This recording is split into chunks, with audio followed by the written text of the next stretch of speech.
You have to understand, we were seduced, we were abused, and we felt very guilty. That's the tune Milli Vanilli is singing now that the pop duo has been exposed.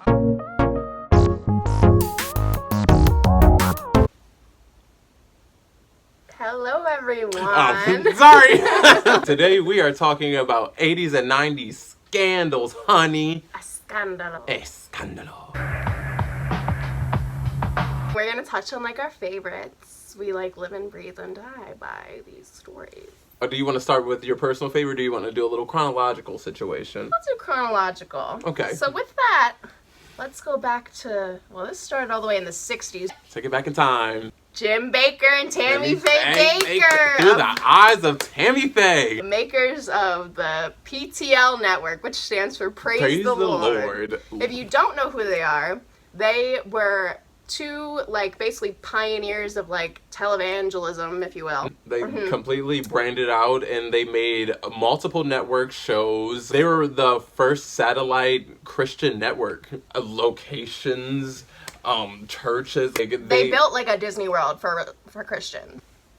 Money. It was all a scammerino, though. So the iconic part is that it all came crumbling down. Both of them were, like, so rich. A bad look when you're, like, a religious person and a religious leader. So they're all like, opulence!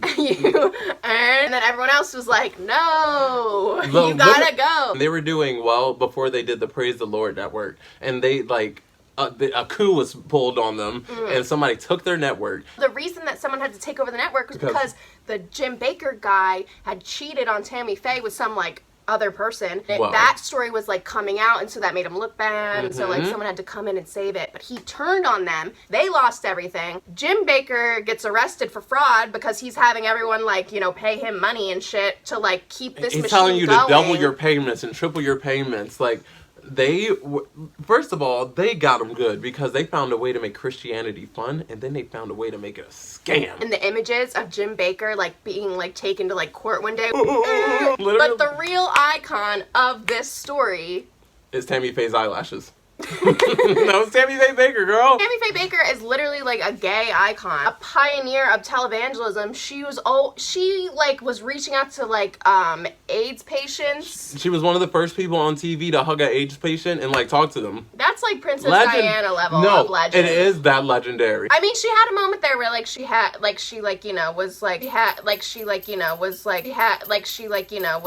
dealing with a drug issue. While she was in the church, while it was, like, spinning out of control, girl was off her rocker, high, drunk, lit. But, like, I don't blame her. She was going through a lot. Her husband cheated on her. People were like, oh, something's going on here. Like, people were, like, picking apart their network. She was stressed. Girl, they took all of their money and they put it into a theme park.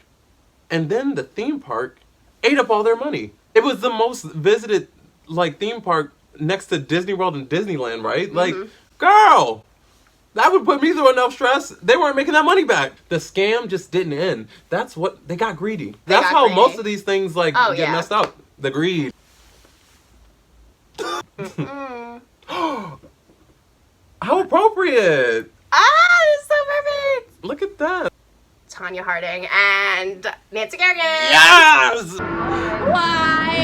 I live for Olympic gymnastics and figure skating. So, like, this story is, like, everything to me. Also, the movie I, Tonya, amazing. Suck my dick. Such a good story. If you don't know this story, a girl of meager means tries to make her way into the ice skating realm. She is naturally talented. Her mom is, like, abusive. Like, it's like a fight for her and her art. Basically, we see this girl who's a little rough around the edges, a little unlikable. She was definitely more of an athletic skater than a graceful skater. Yeah. But that's why she landed a triple axel. It's because she was more athletic than graceful. Good girl! Oh, isn't that great? A legend. And Nancy Kerrigan's knee is the second legend in the story. Why? Tonya Harding's husband basically, like, and his little friend put, like, not a hit out, but, like, a little, like, injury hit out. That was very Black Mom of you and his little friend. His friend is a maniac. Says he's a professional in espionage and international anti-terrorism. So Nancy Kerrigan gets whacked in the leg before the Olympics, but like she was still fine to compete in the Olympics. And then Tonya Harding did awful, and then Tonya Harding was like not allowed to compete or like do figure skating, and that was the sad part. Like when you watch the movie, you're like, oh, this is like sad. Because she didn't have an education. She did nothing else. All she had was skating. I know people that are like, this is my bread and butter. I have one thing that I do, and I couldn't imagine not being able to do it. We are in the public eye, and you don't. When you're a woman in the public eye, talk about and you it. Downfall. Talk about it. And that could lead us to Monica Lewinsky. I did not have sexual relations with that woman. I live for Monica Lewinsky. She was literally a 22-year-old having an affair with the president. Girl, Monica Lewinsky all on my ground. Oh, that daddy didn't bring the towel. They tried to like throw her in jail. Like, the tea around that is wild. And then her little friend like ratted her out. Oh, girl, she tried to have one fucking person to confide in, and wouldn't you know? Girl was like, oh, you want to know what happened? I got the tea, girl. She's fucking him. And that same woman was like, her name was Linda Tripp. I know. Linda Tripp. Let's give her credit where credit's due. Scammer. She was the one who told Monica Lewinsky to keep the dress with the stain on it. She told her to keep it just in case. And then later, Linda was like, yeah, she has this dress. Like, she fully... A rat. Yeah. A rat. Rat wedding. Go. Rat contributor. I can't believe that. I mean, there's so many good details. Hillary being plucked. I mean, with good reason, too. I can't imagine having to be Hillary Clinton in that situation. Oh, my God. Girl, he's cheating on you with, like, one of the interns. So messy. But it's good. It's good juice. We're already saying juice a bunch of times, so where's Darden? The O.J. Simpson trial. The murder, the mystery, and the trial. The murder of Nicole Brown Simpson and, oh, I forgot his name too. Well, the dad is Ron Goldman. Ron Goldman. So his son was something Goldman. I'm blanking though. Yeah, I'm blanking too. But that's like the whole point of all the documentaries. That Ron Goldman is like, no one cares about my son. What about my son? Which like fair. Also, but, like no, that's fair. But the real tea is that Nicole Brown Simpson didn't have to die because she called the police many a time about O.J. Simpson being like domestically abusive. So once again, not caring. Law enforcement. We got so much content out of that. Yeah, because there's so many layers. Wasn't that right before, or it was right after the LA riots, and like racial tensions were high. He was like a black man who didn't really identify as a black man, so there was like a celebrity component that like erased his race, and all of the people involved. The law enforcement aspect, they butchered it. Yeah, it would have been case closed if like they had just handled the case properly. They left everything out for multiple days, girl. Yeah. DNA, blood, bodies, just sitting there. I mean, that's part of the reason why he got away with it. I mean, and then the glove didn't fit, so you must have quit.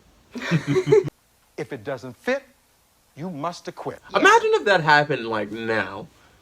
OJ was like A-list celebrity. Then that's why that clouded so many people's judgment, because they saw a hero. And out of that, we got Kris Jenner and we got the Kardashians.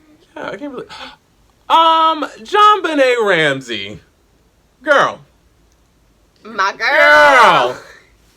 Girl. The legend, the beauty icon, a young pageant queen, murdered by God knows who at this point.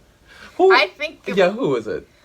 I think it was the brother. You think it was the brother too? Yeah. I think it was the brother. It had to come from within the house. You know the parents had something to do with covering it up. Right, but I just don't you know they didn't do it. Yeah, I just know it wasn't the parents, but they, like, that's why it just leads to the brother, because he was so young. That case just cannot be cracked. There's so many conspiracies about, like, how, like, the parents, like, were in a sex ring and, like, they were, like, selling her or whatever.